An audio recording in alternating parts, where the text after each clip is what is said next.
예수님은 왜 길이요, 진리요, 생명이라고 하셨는가? 안녕하세요. 소중한 청취자 여러분. 오늘 여러분과 함께 나누고 싶은 이야기가 있습니다. 인류 역사상 가장 담대하고도 놀라운 선언 중 하나에 관한 이야기입니다. 나는 길이요, 진리요, 생명이니 나로 말미암지 않고는 아버지께로 올 자가 없느니라. 이 말씀을 하신 분은 2000년 전 팔레스타인 땅을 걸으셨던 예수님입니다. 만약 여러분이 길을 걷다가 누군가가 이런 말을 한다면 어떻게 생각하시겠습니까? 아마도 정신과 상담을 권하지 않을까 싶습니다. 그런데 이 말씀이 인류사에 가장 큰 영향을 미친 선언이 되었습니다. 왜 그럴까요? 단순히 종교적 열정 때문일까요? 아니면 이 말씀 속에 우리가 아직 온전히 이해하지 못한 진리가 숨어 있는 것일까요?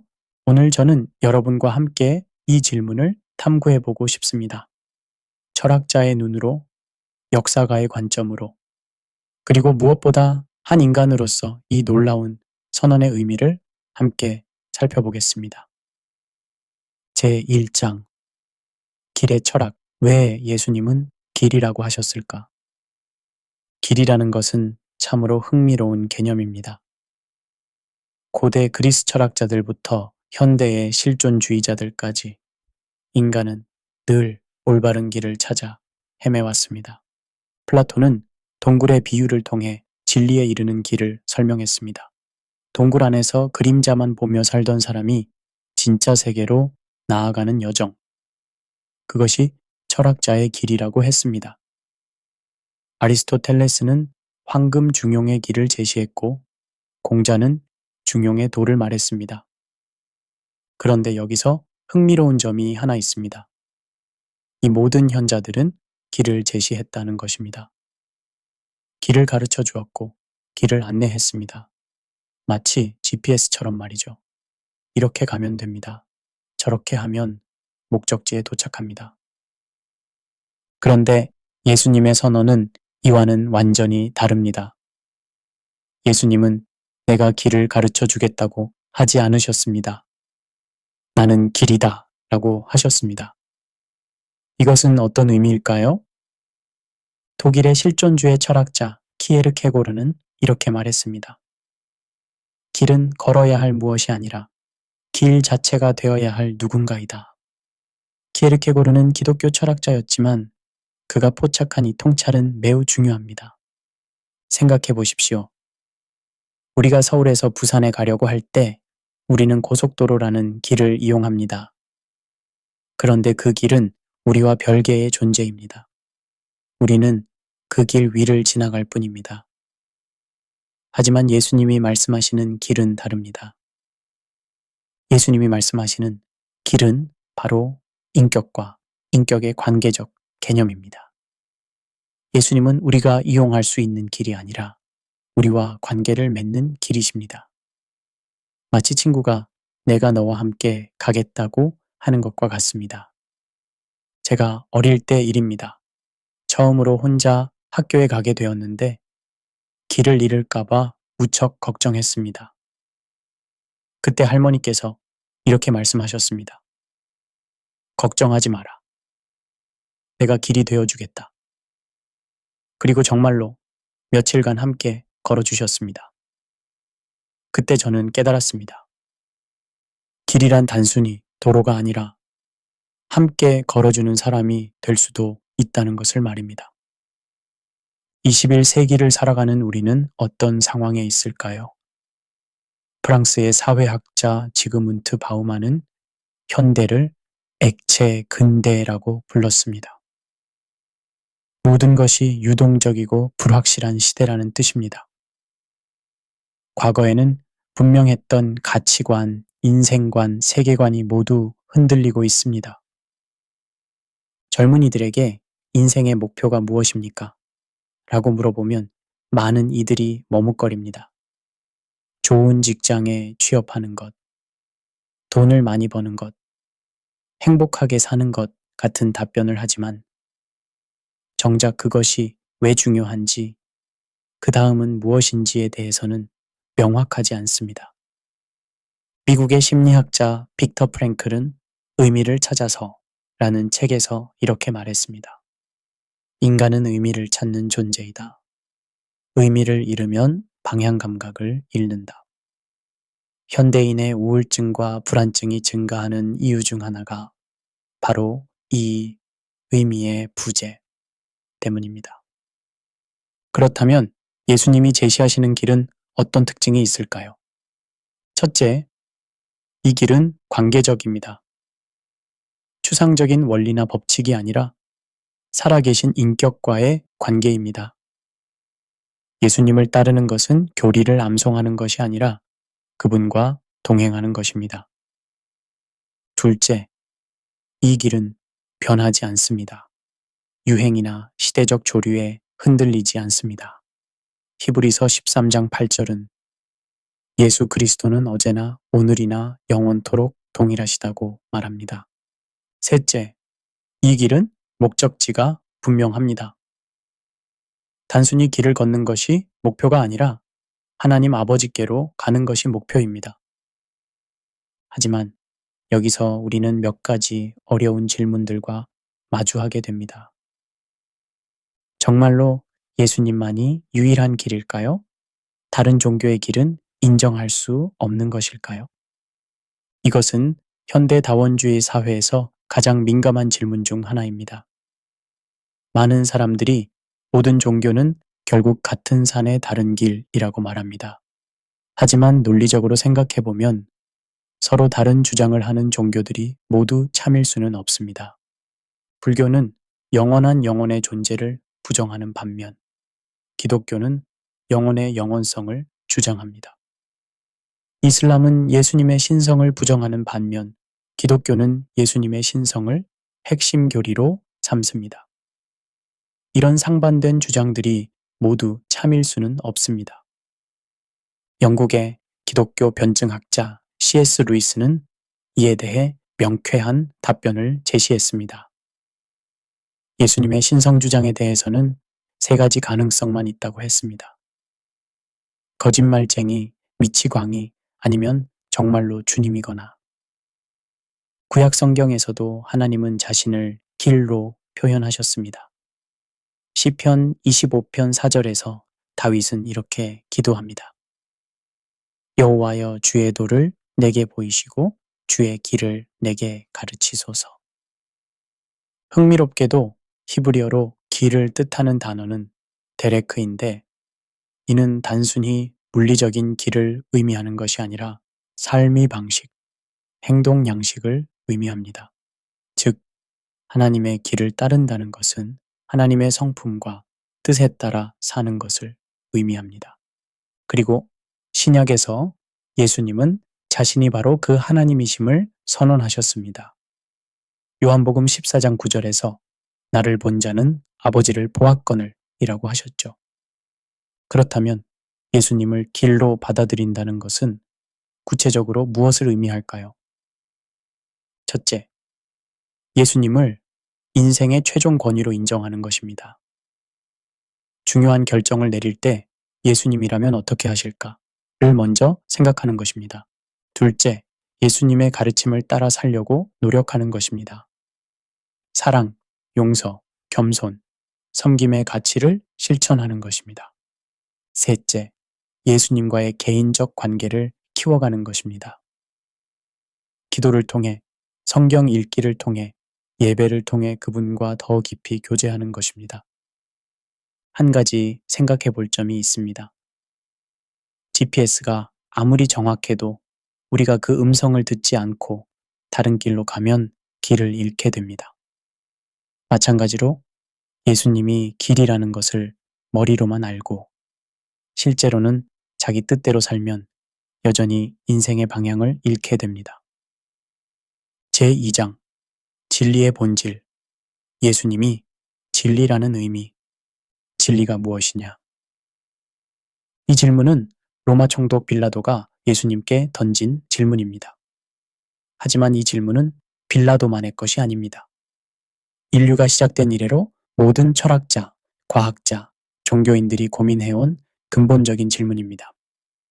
고대 그리스의 철학자 플라톤은 진리를 이데아라고 불렀습니다. 완전하고 변하지 않는 절대적 실제가 존재한다고 믿었죠. 아리스토텔레스는 논리학을 발전시켜 진리에 이르는 사고의 법칙들을 정립했습니다. 그런데 시간이 흘러 근대로 오면서 상황이 복잡해졌습니다. 르네 데카르트는 나는 생각한다, 고로 존재한다 며 확실한 진리의 출발점을 찾으려 했습니다. 하지만 데이비드 휴문 인간의 이성 자체가 한계가 있다며 회의주의를 펼쳤습니다. 20세기에 들어서면서 진리에 대한 개념은 더욱 복잡해졌습니다. 프리드리히 니체는 하나님은 죽었다고 선언하며 절대적 진리의 존재를 부정했습니다. 그는 진리란 망각된 은유들의 집합체라고 말했습니다. 포스트 모더니즘이 등장하면서 상황은 더욱 복잡해졌습니다. 자크 데리다는 해체주의를 통해 모든 텍스트와 담론이 다양하게 해석될 수 있다고 주장했습니다. 미셸 푸코는 진리와 권력의 관계를 분석하며 진리라는 것도 결국 권력 구조의 산물이라고 봤습니다. 현대를 살아가는 우리는 이런 사상적 혼란 속에서 무엇이 진짜 진리인지 알기 어려워하고 있습니다. 나에게는 내 진리가 있고 너에게는 내 진리가 있다는 식의 상대주의적 사고가 만연해 있습니다. 이런 상황에서 예수님의 나는 진리다 라는 선언은 어떤 의미를 가질까요? 먼저 주목할 점은 예수님이 나는 진리를 가지고 있다거나 나는 진리를 가르쳐 준다고 하지 않으셨다는 것입니다. 나는 진리다 라고 하셨습니다. 이것은 진리가 명제나 개념이 아니라 인격이라는 뜻입니다. 독일의 신학자 디트리히 본 회퍼는 이렇게 말했습니다. 진리는 우리가 소유할 수 있는 것이 아니라 우리를 소유하시는 분이다. 예수님은 우리가 연구하고 분석할 대상이 아니라 우리의 전 존재를 요구하시는 분이라는 의미입니다. 현대 철학에서는 진리를 객관적 진리와 주관적 진리로 구분하곤 합니다. 객관적 진리는 누구에게나 동일하게 적용되는 사실들입니다. 예를 들어 물은 섭씨 100도에서 끓는다는 객관적 진리입니다. 반면 주관적 진리는 개인의 경험과 해석에 따라 달라질 수 있는 진리입니다. 이 그림이 아름답다는 주관적 진리라고 할 수 있죠. 그런데 예수님이 말씀하시는 진리는 이 두 가지를 모두 포괄합니다. 예수님은 역사적으로 실존했던 분이시므로 객관적 실제이시면서 동시에 각 개인과 인격적 관계를 맺으시는 주관적 경험의 대상이기도 합니다. 흥미롭게도 성경에서 하나님은 진리이시면서 동시에 사랑이시기도 합니다. 요한일서 4장 8절은 하나님은 사랑이시라고 하고 요한복음 4장 24절은 하나님은 영이시니 예배하는 자가 신령과 진정으로 예배할지니라고 합니다. 이것은 매우 중요한 통찰을 제공합니다. 진리가 단순히 차가운 사실이 아니라 따뜻한 사랑과 연결되어 있다는 것입니다. 예수님이 진리라는 것은 그분이 우리를 사랑하시는 진실한 마음을 가지고 계신다는 뜻이기도 합니다. 러시아의 데무노 도스토예프스키는 이렇게 말했습니다. 진리 없는 사랑은 무력하고 사랑 없는 진리는 무의미하다. 예수님 안에서 진리와 사랑이 완벽하게 결합되어 있다는 것입니다. 덴마크의 철학자 케르케고르는 진리를 객관적 불확실성에 대한 주관적 열정이라고 정의했습니다. 복잡해 보이는 이 말은 사실 매우 깊은 의미를 담고 있습니다. 예를 들어 여러분이 사랑하는 사람에게 나를 사랑합니까? 라고 묻는다고 생각해 보십시오. 상대방이 객관적으로 증명할 수는 없지만 내 마음은 확실합니다. 라고 답한다면 여러분은 어떻게 받아들이시겠습니까? 진리, 특히 인격적 진리는 과학적 방법으로만 접근할 수 있는 것이 아닙니다. 신뢰, 헌신, 사랑과 같은 전인격적 반응이 필요합니다. 그렇다면 예수님은 자신이 진리라는 것을 어떻게 증명하셨을까요? 첫째, 말씀과 행동의 일치를 통해서입니다. 예수님은 사랑을 가르치시고 실제로 사랑을 실천하셨습니다. 용서를 말씀하시고 십자가에서 원수들을 용서하셨습니다. 둘째, 예언의 성취를 통해서입니다. 구약 성경의 메시아에 대한 예언들이 예수님 안에서 정확히 성취되었습니다. 셋째, 부활을 통해서입니다.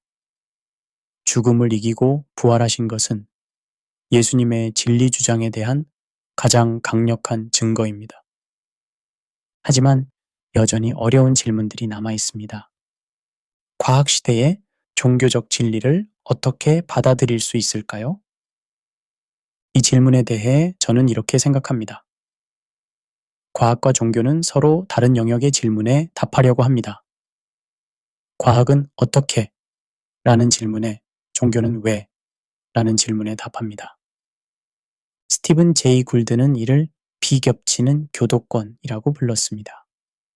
과학은 사실의 영역을, 종교는 의미와 가치의 영역을 다룬다는 것입니다. 예수님만이 진리라고 주장하는 것은 다른 종교에 대한 불관용 아닌가요? 이것도 중요한 질문입니다. 하지만 여기서 구분해야 할 것이 있습니다. 진리 주장과 관용의 태도는 다른 차원의 문제입니다. 예를 들어 의사가 환자에게 당신은 암에 걸렸습니다 라고 진단하는 것은 불관용이 아니라 진실한 관심의 표현입니다. 마찬가지로 예수님이 진리라고 믿는 사람이 그것을 나누려고 하는 것도 사랑의 표현일 수 있습니다. 물론 그 방식이 강요적이거나 공격적이어서는 안 됩니다. 베드로전서 3장 15절은 너희 마음의 그리스도를 주로 삼아 거룩하게 하고 너희 속에 있는 소망에 관한 이유를 묻는 자에게는 대답할 것을 항상 예비하되 온유와 두려움으로 하라고 가르칩니다. 구약 성경에서 진리를 나타내는 히브리어는 에메트입니다. 이 단어는 확고함, 신뢰성, 충실함을 의미합니다.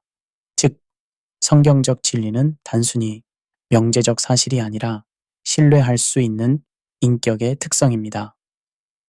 시편 119편 160절은 주의 말씀의 총합이 진리이며 라고 하고 요한복음 17장 17절에서 예수님은 아버지의 말씀은 진리이니이다 라고 기도하셨습니다. 그리고 요한복음 1장 14절은 예수님에 대해 은혜와 진리가 충만하더라고 증언합니다. 예수님은 하나님의 말씀이 육신이 되신 분이시므로 곧 진리 자체이시라는 것입니다. 그렇다면 예수님을 진리로 받아들인다는 것은 무엇을 의미할까요? 첫째, 성경을 진리의 기준으로 받아들이는 것입니다. 인생의 중요한 판단을 내릴 때 성경의 가르침을 기준으로 삼는 것입니다. 둘째, 정직한 삶을 사는 것입니다. 진리이신 예수님을 따르는 사람은 거짓을 멀리하고 진실한 삶을 살아야 합니다. 셋째, 겸손한 자세를 유지하는 것입니다. 우리가 진리를 완전히 소유한 것이 아니라 진리이신 예수님이 우리를 소유하고 계신다는 것을 인정하는 것입니다. 한 가지 더 생각해 볼 점이 있습니다. 진리는 논쟁을 통해서가 아니라 삶을 통해 증명됩니다. 예수님을 따르는 사람들의 변화된 삶이야말로 예수님이 진리라는 것을 보여주는 가장 강력한 증거가 됩니다. 제3장 생명의 신비, 예수님이 생명이신 이유. 생명이라는 것은 참으로 신비로운 현상입니다. 과학자들은 수십 년간 생명의 기원을 연구해 왔지만 여전히 생명이 어떻게 시작되었는지에 대해서는 가설만 있을 뿐 확실한 답을 찾지 못했습니다. 생물학적으로 생명의 특징을 나열해 보면 이렇습니다. 자기 복제, 대사작용, 환경에 대한 반응, 성장과 발달, 항상성 유지 등등. 하지만 이런 특징들을 모두 갖춘 것이 만들어진다고 해서 그것이 과연 생명이라고 할 수 있을까요? 프랑스의 철학자 앙리 베르그송은 생명 충동이라는 개념을 제시했습니다. 생명에는 물질적 구성 요소를 넘어서는 어떤 원동력이 있다는 것입니다. 비록 과학적으로는 입증되지 않았지만 직관적으로는 매우 설득력 있는 주장입니다. 우리가 생명이라고 말할 때 사실 여러 가지 차원이 있습니다. 첫 번째는 생물학적 생명입니다. 심장이 뛰고 호흡을 하고 뇌가 활동하는 것입니다. 의학에서 말하는 생존의 개념이죠. 두 번째는 심리적 생명입니다. 의식이 있고 감정을 느끼고 사고할 수 있는 것입니다. 단순히 살아있는 것이 아니라 살아있음을 경험하는 것입니다. 세 번째는 사회적 생명입니다. 다른 사람들과 관계를 맺고 사회의 구성원으로서 역할을 하는 것입니다. 인간은 혼자서는 온전한 생명을 유지할 수 없는 존재입니다. 네 번째는 영적 생명입니다. 절대자와의 관계, 초월적 의미와의 연결을 통해 얻는 생명력입니다. 21세기를 살아가는 현대인들은 어떤 상황에 있을까요? 의학의 발달로 생물학적 생명은 이전보다 훨씬 오래 지속됩니다. 평균 수명이 80세를 넘어섰죠. 하지만 역설적으로 많은 사람들이 삶의 활력을 잃고 있습니다. 세계보건기구에 따르면 우울증은 이제 세계에서 가장 큰 질병 부담 중 하나가 되었습니다. 특히 선진국일수록 자살률이 높다는 것은 무엇을 의미할까요? 프랑스의 사회학자 에밀 뒤르켐은 19세기 말에 이미 이런 현상을 예견했습니다. 그는 자살론에서 개인주의가 발달하고 사회적 결속이 약해질수록 자살률이 높아진다고 분석했습니다. 오스트리아의 정신과 의사 빅터 프랭클은 홀로코스트 생존자로서 독특한 통찰을 제시했습니다. 그는 나치 수용소에서의 경험을 통해 인간의 가장 깊은 욕구는 의미를 찾는 것이라고 깨달았습니다. 프랭클은 이렇게 말했습니다. 모든 것을 빼앗길 수 있지만 한 가지만은 빼앗길 수 없다. 바로 주어진 상황에서 어떤 태도를 취할 것인가를 선택하는 자유, 자신의 길을 선택하는 자유다. 그런데 현대인들은 물질적으로는 풍요롭지만 정신적으로는 메마른 상태에 있습니다. 프랭클은 이를 실존적 공허라고 불렀습니다. 생물학적으로는 살아있지만 진정한 생명력을 잃은 상태라는 것입니다. 이런 맥락에서 예수님의 나는 생명이다 라는 선언을 들어보면 어떨까요? 요한복음 10장 10절에서 예수님은 이렇게 말씀하셨습니다. 내가 온 것은 양으로 생명을 얻게 하고 더 풍성히 얻게 하려는 것이라. 여기서 더 풍성한 생명이라는 표현이 중요합니다. 단순히 생물학적 생명을 연장하는 것이 아니라 질적으로 다른 차원의 생명을 말씀하시는 것입니다. 그리스어로 생명을 나타내는 단어는 두 가지가 있습니다. 비오스는 생물학적 생명을, 죄는 생명의 본질, 생명력 자체를 의미합니다. 예수님이 말씀하시는 생명은 주로 죄입니다. 요한복음 1장 4절은 그 안에 생명이 있었으니 이 생명은 사람들의 빛이라고 말합니다. 예수님은 생명을 주시는 분이 아니라 생명 자체이시라는 것입니다. 이것은 무엇을 의미할까요? 마치 태양이 빛을 발하는 것처럼 예수님은 생명을 발산하시는 분이라는 뜻입니다. 태양 없이는 지구상의 모든 생명이 존재할 수 없듯이 예수님 없이는 참된 생명이 불가능하다는 것입니다. 예수님이 생명이시라는 가장 강력한 증거는 부활 사건입니다. 죽음은 모든 생명체의 공통된 운명입니다. 어떤 위대한 철학자도 종교 지도자도 죽음을 이길 수는 없었습니다. 그런데 예수님은 죽음을 이기고 부활하셨습니다. 이것은 단순히 생물학적 소생이 아니라 죽음의 권세 자체를 깨뜨리신 사건입니다. 사도 바울은 고린도전서 15장에서 부활의 의미를 이렇게 설명합니다. 마지막 원수인 사망도 멸하리라. 사망아 너의 승리가 어디 있느냐? 사망아 네가 쏘는 것이 어디 있느냐? 예수님이 말씀하시는 생명은 시간적으로도 특별합니다. 요한복음 3장 16절의 영생이라는 개념입니다. 이것은 단순히 오래 사는 것이 아니라 질적으로 다른 생명을 의미합니다. 영생은 미래에만 존재하는 것이 아닙니다. 요한복음 5장 24절에서 예수님은 내 말을 듣고 또 나 보내신 이를 믿는 자는 영생을 얻었고 라고 하셨습니다. 현재형입니다. 지금 여기서 시작되는 생명이라는 뜻입니다. 흥미롭게도 성경에서 생명은 항상 관계와 연결되어 있습니다. 하나님과의 관계, 이웃과의 관계, 자연과의 관계가 건강할 때 생명이 풍성해집니다. 반대로 관계가 깨어질 때 생명력이 약해집니다. 첫 번째, 인간 아담과 하와가 하나님과의 관계를 거부했을 때 그들에게 죽음이 들어왔습니다. 현대 심리학도 이를 뒷받침합니다. 하버드 대학의 그랜트 연구는 75년간 724명의 남성을 추적 조사한 결과 행복과 건강을 결정하는 가장 중요한 요소는 좋은 인간관계라는 것을 밝혀냈습니다. 또 하나 흥미로운 것은 생명의 전염성입니다. 생명력이 넘치는 사람 곁에 있으면 우리도 활력을 얻게 됩니다.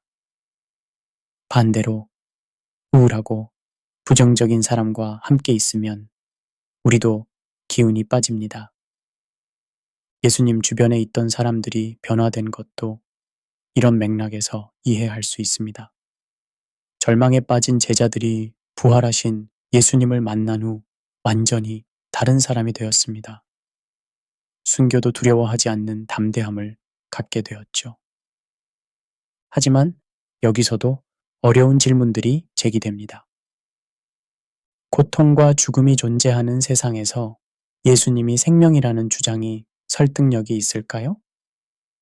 이 질문은 고난의 문제 또는 신정론이라고 불리는 오래된 철학적 문제입니다. 전능하고 선하신 하나님이 존재한다면 왜 고통과 악이 존재하는가 하는 문제입니다. 이에 대해 완벽한 답은 없습니다. 하지만 기독교는 흥미로운 관점을 제시합니다. 하나님이 고통과 죽음의 문제를 해결하기 위해 직접 고통받으시고 죽으셨다는 것입니다. 예수님의 십자가는 이 문제에 대한 하나님의 답변입니다. 하나님이 고통의 방관자가 아니라 고통의 참여자가 되셨다는 것입니다. 더 나아가 기독교는 고난 자체도 생명의 일부라고 봅니다. 씨앗이 땅에 떨어져 죽어야 열매를 맺듯이 때로는 고난을 통해 더 깊은 생명을 얻게 된다는 것입니다. 구약 성경에서 생명을 나타내는 히브리어는 하이임입니다. 흥미롭게도 이 단어는 복수형입니다. 생명이 단일하고 단순한 것이 아니라 다층적이고 복합적인 현실이라는 의미입니다. 창세기 2장 7절은 여호와 하나님이 흙으로 사람을 지으시고 생기를 그 코에 불어넣으시니 사람이 생명이 되니라고 기록합니다. 여기서 생기는 히브리어로 루아흐인데 바람, 호흡, 영을 모두 의미합니다. 즉, 인간의 생명은 하나님의 생명에서 나온 것이라는 뜻입니다. 그리고 예수님은 바로 그 하나님이 사람이 되신 분이시므로 생명의 근원이시라는 것입니다. 그렇다면 예수님을 생명으로 받아들인다는 것은 무엇을 의미할까요? 첫째, 죽음에 대한 두려움에서 자유로워지는 것입니다. 죽음이 끝이 아니라 새로운 시작이라는 확신을 갖는 것입니다. 둘째, 현재의 삶을 더욱 충실히 사는 것입니다. 영원한 생명을 얻었다고 해서 현재를 소홀히 하는 것이 아니라 오히려 더욱 의미 있게 사는 것입니다. 셋째, 다른 사람들에게도 생명을 나누어 주는 사람이 되는 것입니다. 절망한 사람에게 희망을, 상처받은 사람에게 치유를, 외로운 사람에게 사랑을 전하는 것입니다. 마지막으로 모든 생명을 소중히 여기는 것입니다. 예수님이 생명이시라면 그분이 창조하신 모든 생명체들도 귀중합니다. 환경보호, 생명 존중 등도 신앙의 실천 영역이 됩니다. 한 가지 생각해 볼 점이 있습니다. 진정한 생명은 혼자서는 불가능합니다. 생명은 나누어 줄 때 더욱 풍성해집니다. 예수님이 우리에게 생명을 주신 것처럼 우리도 다른 사람들에게 생명을 나누어 줄 때 진정한 생명을 경험하게 됩니다. 제4장 배타성의 딜레마 나로 말미암지 않고는 21세기는 그야말로 다원주의의 시대입니다. 서로 다른 문화, 종교, 가치관을 가진 사람들이 한 지구촌에서 함께 살아가고 있습니다.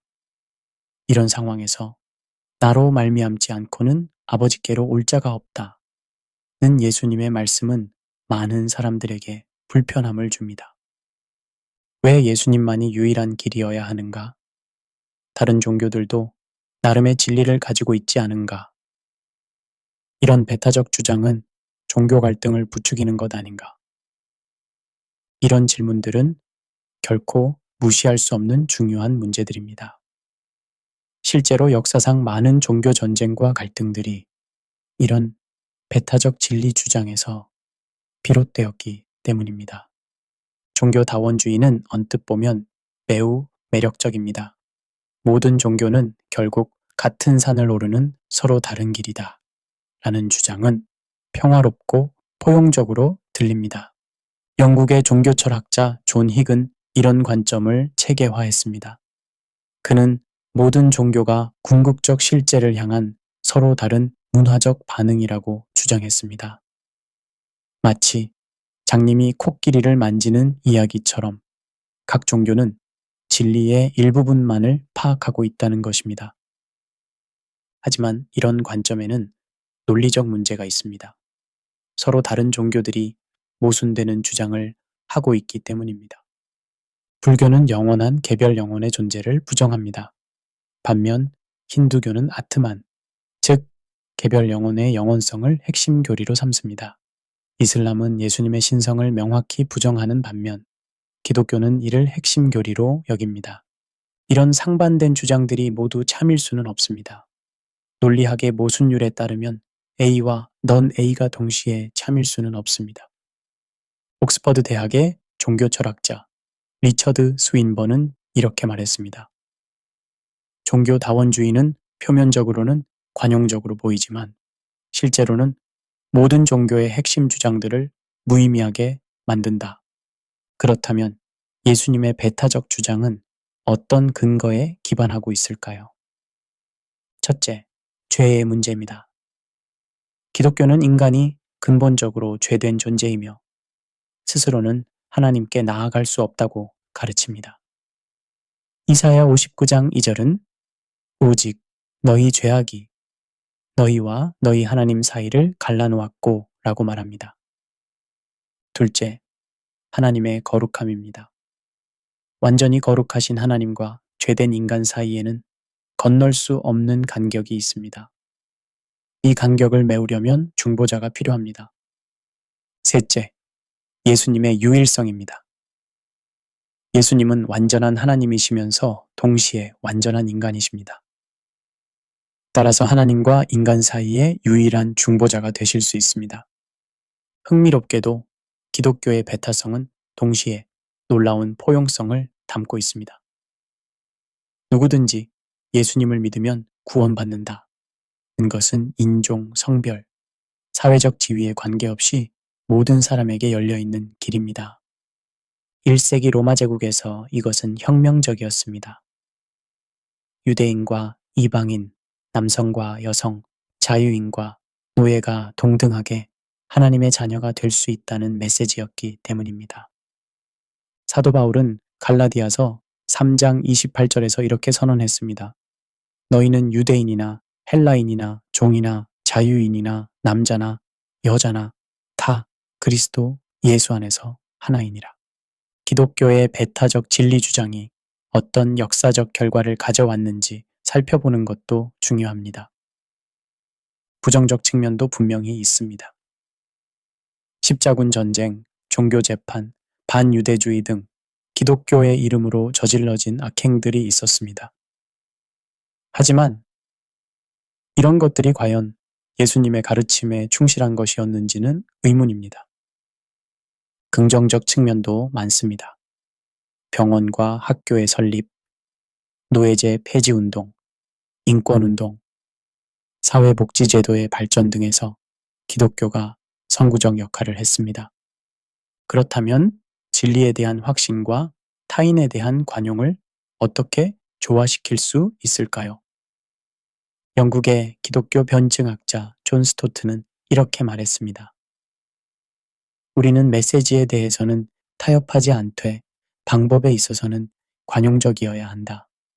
즉, 예수님만이 구원의 길이라는 믿음을 포기할 필요는 없지만 그것을 전하는 방식은 사랑과 겸손으로 해야 한다는 것입니다. 개인적 차원에서 생각해 보면 우리 모두는 삶에서 배타적 선택을 하며 살아갑니다. 결혼할 때 한 사람을 선택하고 다른 사람들을 배제합니다. 직업을 선택할 때도 마찬가지입니다. 덴마크의 철학자 키에르케고르는 이를 절대적 선택이라고 불렀습니다. 인생의 가장 중요한 결정들은 상대적 비교를 통해서가 아니라 절대적 헌신을 통해 이루어진다는 것입니다. 다른 종교를 믿는 선량한 사람들은 모두 지옥에 간다는 말인가요? 이 질문에 대해 기독교 내부에서도 다양한 견해가 있습니다. 전통적 견해는 명시적인 믿음이 필요하다고 보는 반면 포괄주의적 견해는 다른 종교 안에서도 그리스도의 은혜가 작용할 수 있다고 봅니다. 하지만 분명한 것은 하나님의 정의와 사랑이 완벽하다는 것입니다. 로마서 2장 11절은 하나님은 사람의 외모를 보지 아니하시느니라고 말합니다. 우리가 완전히 이해할 수 없는 부분은 하나님의 지혜와 사랑에 맡겨야 합니다. 예수님만이 길이라는 믿음이 다른 종교와의 대화를 불가능하게 만드는 것은 아닙니다. 오히려 진정한 대화는 서로의 차이점을 인정할 때 가능합니다. 바티칸 2차 공의회 이후 가톨릭 교회는 다른 종교들 안에도 진리의 씨앗들이 있다고 인정하면서도 동시에 그리스도의 유일성을 포기하지 않았습니다. 구약 성경에서도 하나님의 유일성은 강조됩니다. 신명기 6장 4절에 쉐마는 이스라엘아 들으라 우리 하나님 여호와는 오직 유일한 여호와이시니 라고 선언합니다. 이사야 45장 5절은 나는 여호와라 나 외에 다른 이가 없나니 나밖에 신이 없느니라고 말합니다. 신약에서 예수님의 유일성 주장은 구약의 하나님의 유일성 주장과 연결됩니다. 예수님이 바로 그 유일하신 하나님의 계시이시기 때문입니다. 제5장 이단과 세속 종교에 축소된 예수님. 역사를 통틀어 예수님을 제대로 이해하지 못하거나 의도적으로 왜곡하려는 시도들이 계속 있어 왔습니다. 초대교회 시대부터 영지주의자들은 예수님의 인성을 부정했고 아리우스주의자들은 예수님의 신성을 부정했습니다. 현대에 와서도 이런 경향은 계속되고 있습니다. 어떤 이들은 예수님을 단순히 도덕교사로, 어떤 이들은 사회운동가로, 또 어떤 이들은 신화적 인물로 축소시키려 합니다. 왜 이런 일이 일어나는 걸까요? 독일의 신학자 루돌프 불트만은 현대인은 전등 스위치를 켜면서 동시에 기적을 믿을 수 없다고 말했습니다. 과학적 세계관과 종교적 세계관 사이의 긴장이 이런 축소주의를 낳는다는 것입니다. 19세기 독일에서 시작된 자유주의 신학은 역사적 방법론을 성경 연구에 적용했습니다. 이들은 역사적 예수, 신앙의 그리스도를 구분하면서 신약 성경의 예수님 기록들이 후대의 신앙적 각색이라고 주장했습니다. 아돌프 하르낙은 기독교의 본질을 하나님의 아버지 되심과 인간의 형제됨으로 단순화했습니다. 예수님의 구속사역이나 신성보다는 도덕적 가르침에 초점을 맞춘 것입니다. 알베르트 슈바이처는 역사적 예수탐구에서 자유주의 신학자들이 각자 자신의 모습을 닮은 예수님을 만들어냈다고 비판했습니다. 마치 우물 속을 들여다보면서 자신의 얼굴을 보는 것과 같다는 것입니다. 한국의 대표적인 이단인 신천지는 예수님을 어떻게 왜곡하고 있을까요? 신천지는 예수님을 단순히 첫 번째 보혜사로 제한합니다. 진짜 구원자는 이만희라는 두 번째 보혜사라고 주장합니다. 예수님의 구속사역은 불완전했고 이만희를 통해 완성된다는 것입니다. 또한 예수님의 재림을 영적 재림으로 해석하면서 이만희가 그 재림 예수라고 주장합니다. 이는 예수님의 유일성과 완전성을 명백히 부정하는 것입니다. 통일교, 현재의 가정연합은 예수님을 실패한 메시아로 규정합니다. 예수님이 결혼하지 못하고 십자가에서 죽었기 때문에 영적 구원만 이루었고 육적 구원은 문선명을 통해 이루어진다고 주장합니다. 이런 주장은 예수님의 십자가 죽음의 의미를 완전히 왜곡하는 것입니다. 십자가는 실패가 아니라 하나님의 구원 계획의 절정이었습니다. 이슬람에서는 예수님, 그들이 부르는 이름으로는 이사 알라이히 살람을 위대한 예언자 중 한 명으로 인정하지만 하나님의 아들이나 구세주로는 인정하지 않습니다. 코란은 예수님의 처녀 탄생과 기적들을 인정하지만 십자가 죽음과 부활은 부정합니다. 이슬람의 관점에서 예수님을 하나님의 아들이라고 하는 것은 시르크, 즉 우상숭배에 해당합니다. 알라는 절대적으로 유일한 존재이므로 아들을 가질 수 없다는 것입니다.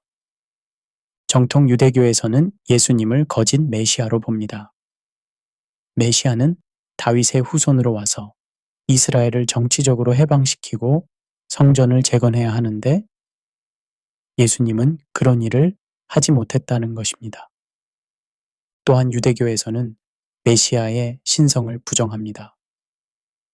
메시아는 특별한 임무를 받은 인간일 뿐 하나님 자체는 아니라는 것입니다. 현대 세속학계에서는 다양한 역사적 예수 이론들이 제시되고 있습니다. 게르트 타이센과 안네테 메르츠는 예수님을 유대교 쇄신운동가로 봅니다. 당시 유대교의 종교적 사회적 문제를 해결하려고 노력한 개혁가라는 것입니다. 존 도미닉 크로사는 예수님을 농민 현자로 묘사합니다. 지혜 전통에 속한 교사였지만 묵시론적 요소나 메시아 의식은 없었다는 것입니다. 바트 어만은 예수님을 묵시론적 예언자로 봅니다. 하나님의 나라가 곧 임할 것이라고 예언했지만 그 예언이 실현되지 않아 실망했다는 것입니다. 뉴에이지 운동에서는 예수님을 여러 영적 스승 중 한 명으로 봅니다. 부처, 크리슈나, 마호메트와 같은 급의 깨달은 존재라는 것입니다. 일부는 예수님이 인도에서 요가나 명상을 배웠다고 주장하기도 합니다. 복음서에 기록되지 않은 예수님의 잃어버린 세월을 이런 식으로 해석하는 것입니다. 왜 이렇게 많은 사람들이 예수님을 축소시키려고 하는 걸까요? 첫째, 지적교만 때문입니다. 계시된 진리를 그대로 받아들이기보다는 자신의 이성으로 재해석하려는 충동 때문입니다. 둘째, 도덕적 반발 때문입니다. 예수님의 절대성을 인정하면 자신의 삶을 근본적으로 바꿔야 하는데 그것을 원하지 않기 때문입니다. 셋째, 문화적 압력 때문입니다. 다원주의 사회에서 배타적 진리 주장은 환영받지 못하므로 사회적으로 받아들여질 만한 수준으로 예수님을 축소시키는 것입니다. 넷째, 권력정야심 때문입니다.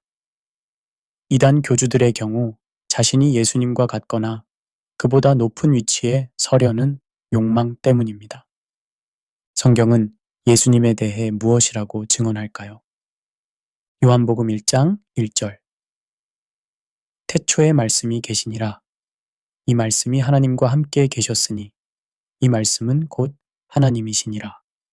골로사에서 1장 15절부터 17절에서는 그는 보이지 아니하는 하나님의 형상이시요 모든 피조물보다 먼저 나신 이시요 만물이 그에게서 창조되되 그가 만물보다 먼저 계시고 만물이 그 안에 함께 섰느니라. 히브리서 1장 3절. 이는 하나님의 영광의 광채시요 그 본체의 형상이시라. 이런 구절들은 예수님이 단순한 인간이 아니라 영원하신 하나님이심을 명확히 보여줍니다. 이단들이 공통적으로 부정하는 것이 삼위일체 교리입니다. 삼위일체는 아버지, 아들, 성령이 한 하나님이시라는 기독교의 핵심 교리입니다. 이 교리는 인간의 이성으로는 완전히 이해하기 어렵습니다.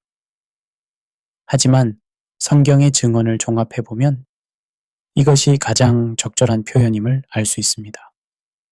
4세기 니케아 공의회와 콘스탄티노플 공의회에서 확립된 이 교리는 이후 모든 정통 기독교의 기준이 되었습니다. 그렇다면 우리는 어떻게 올바른 예수님 이해를 가질 수 있을까요? 첫째, 성경을 정확히 읽어야 합니다. 성경 전체의 맥락에서 예수님을 이해해야 하며 특정 구절만 떼어내어 해석해서는 안 됩니다. 둘째, 역사적 정통성을 확인해야 합니다. 2000년 기독교 역사를 통해 검증된 교리들을 임의로 버리지 말아야 합니다. 셋째, 논리적 일관성을 확인해야 합니다. 새로운 주장이 기존의 기독교 교리와 모순되지 않는지 살펴봐야 합니다. 넷째, 열매를 보아야 합니다. 그 가르침이 실제로 사람들의 삶을 어떻게 변화시키는지 봐야 합니다. 예수님의 완전성을 인정한다는 것은 무엇을 의미할까요? 첫째, 예수님을 삶의 절대적 주인으로 모시는 것입니다.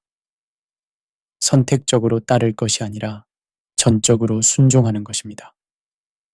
둘째, 다른 구원의 길을 찾지 않는 것입니다. 예수님 외에 다른 구세주나 구원의 방법을 의존하지 않는 것입니다. 셋째, 예수님의 권위를 인정하는 것입니다. 예수님의 가르침이 우리의 가치관이나 세계관과 충돌할 때 우리가 바뀌어야 합니다. 넷째, 예수님의 모든 사역을 감사하는 것입니다. 창조, 구속, 심판, 재림 등 예수님의 모든 사역이 우리에게 필요하고 소중함을 인정하는 것입니다. 한 가지 더 중요한 것은 이런 확신을 겸손하게 가져야 한다는 것입니다. 우리가 예수님을 온전히 이해했다고 교만해져서는 안 됩니다. 도리어 예수님의 무한하심 앞에서 더욱 겸손해져야 합니다. 에필로그. 삶으로 증명하는 진리. 지금까지 우리는 예수님이 왜 길이요, 진리요, 생명이라고 하셨는지에 대해 여러 각도에서 살펴봤습니다. 철학적으로, 역사적으로, 성경적으로 분석해봤습니다. 하지만 결국 가장 강력한 증명은 우리의 삶을 통해 이루어집니다. 16세기 종교개혁자 존 칼빈은 이렇게 말했습니다. 성경의 권위는 논증을 통해서가 아니라 성령의 내적 증거를 통해 확신된다. 마찬가지로 예수님이 길이요 진리요 생명이라는 것도 궁극적으로는 체험을 통해 확신됩니다. 역사상 수많은 사람들이 예수님을 만난 후 극적으로 변화되었습니다. 사도 바울은 기독교를 박해하던 사람에서 기독교의 가장 위대한 전도자가 되었습니다. 어거스틴은 방탕한 생활을 하던 사람에서 위대한 신학자가 되었습니다. 현대에도 이런 일들은 계속 일어나고 있습니다. 마약 중독자가 회복되고 범죄자가 새 사람이 되고 절망에 빠진 사람이 희망을 찾습니다. 개인의 변화뿐만 아니라 공동체의 변화도 중요한 증거입니다. 예수님을 따르는 공동체들이 보여주는 사랑, 용서, 섬김의 모습들이 바로 예수님이 길이요, 진리요, 생명이라는 것을 증명합니다. 물론 교회도 완전하지 않습니다. 실망스러운 모습들도 많이 있습니다. 하지만 그럼에도 불구하고 2000년간 지속되어 온 기독교 공동체의 긍정적 영향력은 부인할 수 없습니다. 그렇다면 우리는 어떻게 반응해야 할까요? 예수님의 나는 길이요, 진리요, 생명이니 라는 선언은 단순한 정보 제공이 아닙니다. 이것은 초청입니다. 우리에게 길이 되어 주시겠다는 제안이고 진리를 알려주시겠다는 약속이며 생명을 주시겠다는 은혜의 선언입니다. 하지만 이 초청에 응답하는 것은 쉽지 않습니다. 자존심을 내려놓아야 하고 삶의 방향을 바꿔야 하며 때로는 희생도 각오해야 합니다. 믿음은 일회적 결정이 아니라 평생의 여정입니다. 예수님을 따르기로 결정했다고 해서 모든 의문이 사라지는 것은 아닙니다. 오히려 더 깊은 질문들과 마주하게 될 수도 있습니다. 하지만 그 과정에서 우리는 점점 더 예수님이 정말로 길이요, 진리요, 생명이라는 것을 확신하게 됩니다. 머리의 지식이 가슴의 확신으로, 가슴의 확신이 삶의 실천으로 이어집니다. 예수님을 길로, 진리로, 생명으로 경험한 사람은 자연스럽게 다른 사람들과 그 경험을 나누고 싶어 합니다. 이것은 강요가 아니라 넘치는 감사의 표현입니다. 마치 맛있는 음식을 발견하면 친구들에게 알려주고 싶어 하는 것처럼 생명의 길을 발견한 사람은 다른 사람들도 그 길을 알기를 원합니다. 마무리하며 친애하는 여러분, 오늘 우리가 함께 나눈 이야기가 단순한 지적 호기심 충족으로 끝나지 않기를 바랍니다. 예수님의 나는 길이요 진리요 생명이니 라는 선언이 여러분의 삶에 실제적인 변화를 가져오는 씨앗이 되기를 소망합니다. 혹시 여러분이 인생의 방향을 잃고 헤매고 계신다면 예수님이 여러분의 길이 되어 주실 것입니다. 무엇이 참인지 확신하지 못하고 있다면 예수님이 여러분에게 진리를 보여주실 것입니다. 삶의 의미를 찾지 못하고 있다면 예수님이 여러분에게 참된 생명을 주실 것입니다. 이것은 종교적 수사가 아닙니다. 2000년간 수많은 사람들이 경험해온 실제입니다.